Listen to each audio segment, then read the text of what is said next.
শেরপুরের সীমান্তবর্তী জনপদে বন্য হাতির আক্রমণের ঘটনা বেড়েই চলেছে। বনাঞ্চল উজাড় হওয়ায় খাদ্য সংকটে লোকালয়ে চলে আসছে হাতির পাল। ফসলের ক্ষতির পাশাপাশি হতাহতের ঘটনাও ঘটছে। মানুষের পাতা ফাঁদে মারা পড়ছে হাতিও। পাহাড়ে বনাঞ্চলের হাতির খাদ্য উপযোগী গাছপালা রোপণের দাবি স্থানীয়দের। স্যান্ডেলিনা সো, রূপচর্চায় আভিজাত্য।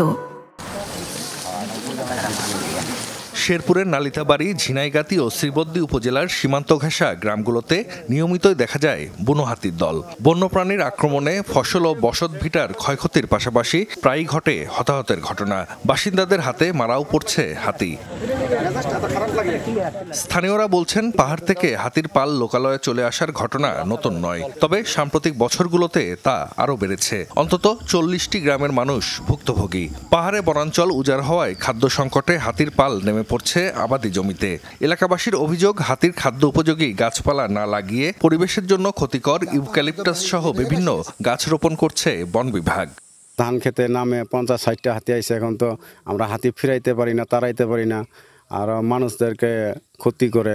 দিনের বেলা হাতি আসতেছে, ঠিক আছে, আমরা সবাই প্রস্তুত নিয়ে আছি যত আমার ক্ষয়ক্ষতি যত গৃহস্থের কৃষি আবাদে যত কম হয়। খাদ্যের অভাবের জন্য আমাদের বাড়ি ঘর যায় ভাঙে, তারপরে মানুষ আহত করে, মানুষ মারে। ফরেস্টরে এই এনার্জিয়া, এই care Belgium, care eucalyptus, care করস এইগুলা লাগাইছে। 5-10 বছর পরে কাটা লয়ে জায়গা আর ইন্দা আত্মীয় আমগর মাঠের ক্ষতি করে। লোকালয়ে হাতির আক্রমণ ঠেকাতে 2017 সালে সোলার ফেন্সিং প্রকল্প বাস্তবায়ন করা হলেও রক্ষণাবেক্ষণের অভাবে তা মুখ থুবড়ে পড়েছে। পরিবেশবাদীরা বলছেন, হাতির খাদ্য উপযোগী বনায়ন করলেই মানুষের জানমাল রক্ষা সম্ভব, পাশাপাশি বাঁচবে বন্যপ্রাণীও।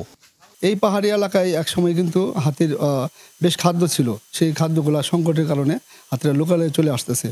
এছাড়াও বন বিভাগে কিন্তু কিছু পরিবেশ বিরোধী যে আকাশমণি, বেলজিয়াম, ইউক্যালিপটাস জাতীয় যে গাছগুলো রয়েছে, এই গাছগুলো থাকার কারণে হাতি কিন্তু আরও খাদ্য সংকটে আরও বেশি পড়ছে। তবে বন বিভাগের কর্মকর্তাদের দাবি, পরিবেশের জন্য ক্ষতিকর এমন কোনো গাছ রোপণ করা হচ্ছে না। আমরা এগুলি কয়েক বছর ধরে আমরা রোপণ করি না। আকাশমণিটা আমরা রোপণ করছি, এটা স্বল্পমেয়াদী বাগান, 10 বছর বয়সী বাগান।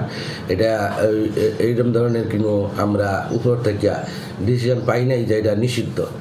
প্রশাসনের হিসাবে গেল 15 বছরে শেরপুরের সীমান্ত এলাকায় হাতির আক্রমণে প্রাণ গেছে অন্তত 60 জনের, আহত হয়েছেন শতাধিক মানুষ।